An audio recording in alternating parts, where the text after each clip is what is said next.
Okay, in this video I will show you how to use Origin to prepare your graph for the cyclic voltammetry report. And hopefully your data was saved from the electrochemistry workstation as a star.dat. If not, you can rename it and it will still work. So here I've named this background file .dat so I can open it in Origin. And you see that on the worksheet there's a bunch of information here at the top. This is called the header information, and this is telling you how you set up the experiment. We don't need this to make the graph. All the way down here on line 47 is actually the start of the header information for the actual data to be graphed. So we can remove all this stuff by highlighting it and then deleting it. And now we can start transferring this header information up into the headers here in the worksheet. So this is the points. It's just the number of the data point that was collected, and just to help label the data. Okay. And this is just a label. Okay. This is the time. So we're double clicking on the column to edit all this stuff. And then units are seconds. And so this, I guess we could have it as an X. We're not really that interested in it that way though. This is the actual voltage we're interested in, or electrochemical potential in volts. And this is versus the silver wire reference. And this is going to be our X. And then here, this is going to be our Y, which is our current. And the units are amps.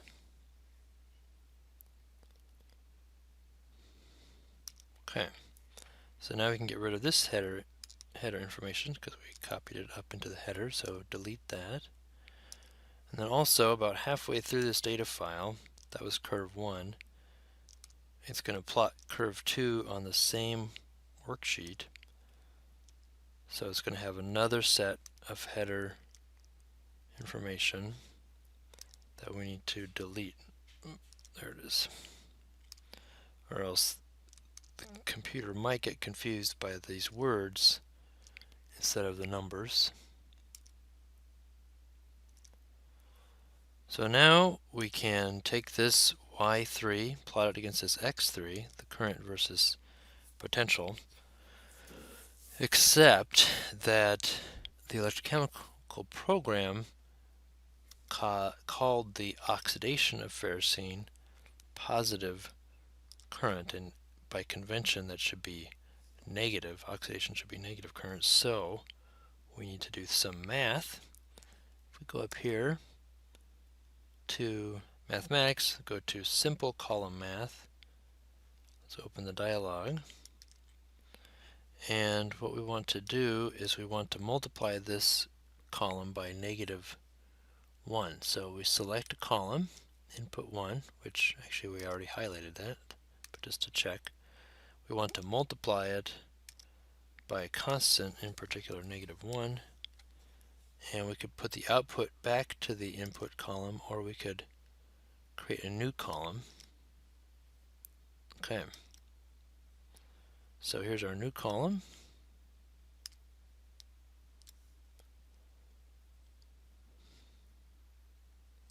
And let's widen it up here. Okay, let's call this the correct current. Well, so it's still amps, and this is corrected. So now we want to plot this versus our X value. Make a plot, a line plot. And there we go. We start at 0, we went to positive 1.5, and then went back to 0. And we have current versus potential with the units. That's correct, except that by convention, positive voltages are supposed to be displayed on the left. So let's fix this graph. First, we don't want the legend. Now we want to change the properties of the x-axis. So we double click on the x-axis and we can reverse it.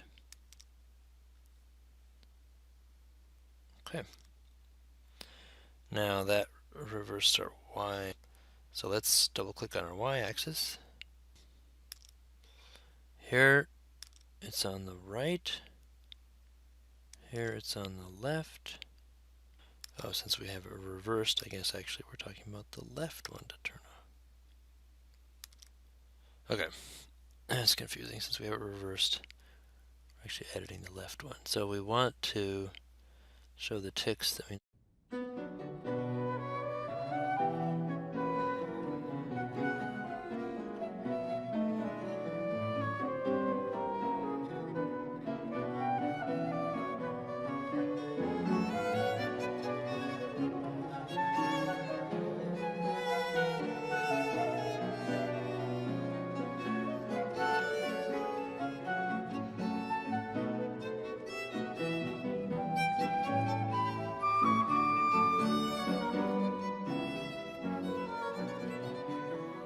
Okay, so now we have a properly formatted graph, so we can save our work so far, and we can export this graph.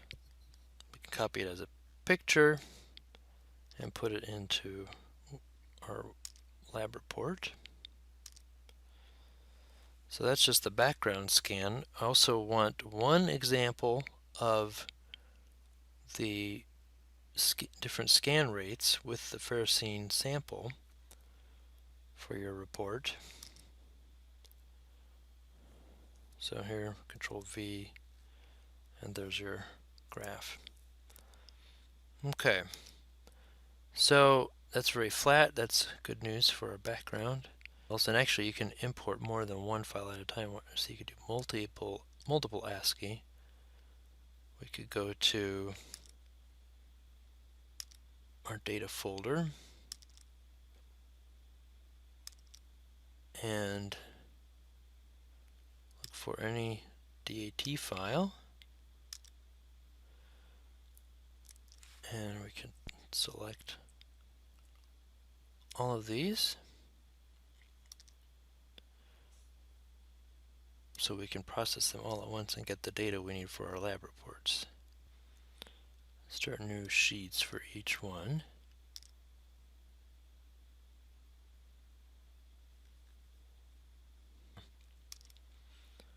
So here they all are.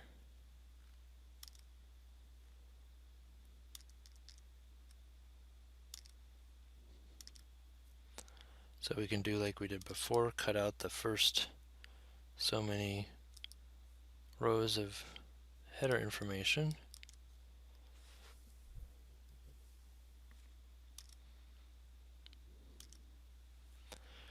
And we can, again, call these things the correct stuff.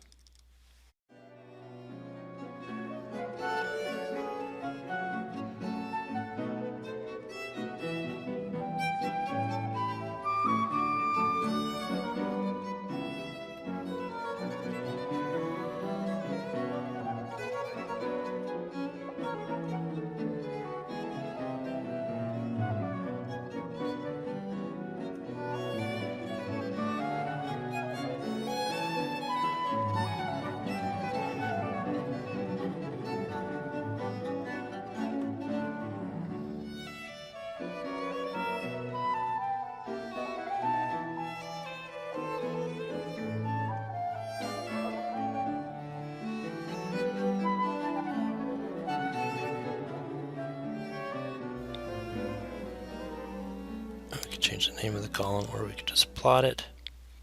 So this is supposed to be an x-axis. Forgot about type x. Okay, let's see what that does now.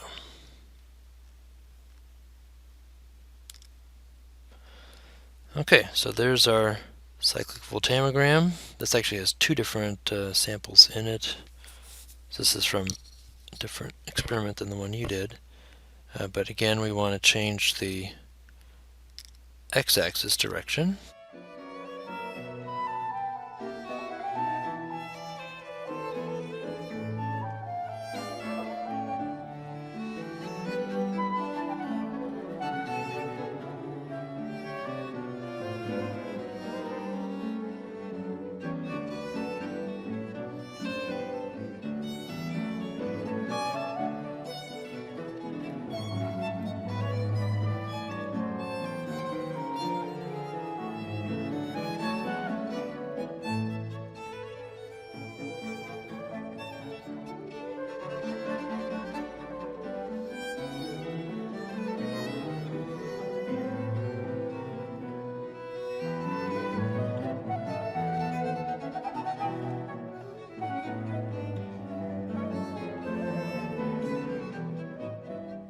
Okay, so that's what I wanted to see. Get rid of that. And we want to find these peaks here on the data for our lab report. And then we can save this, save our work, of course. We can again save this as a graph for our lab report. And you need to make a table of all your data, but I only need to see one of these graphs in your report just as an example so I can see that you plotted it correctly for your calculations. And of course that's not the right text here. We should edit that text. Just type in here what we wanted to say. So do that with all your data files here, the different scan rates, to see if the ferrocene redox couple is reversible.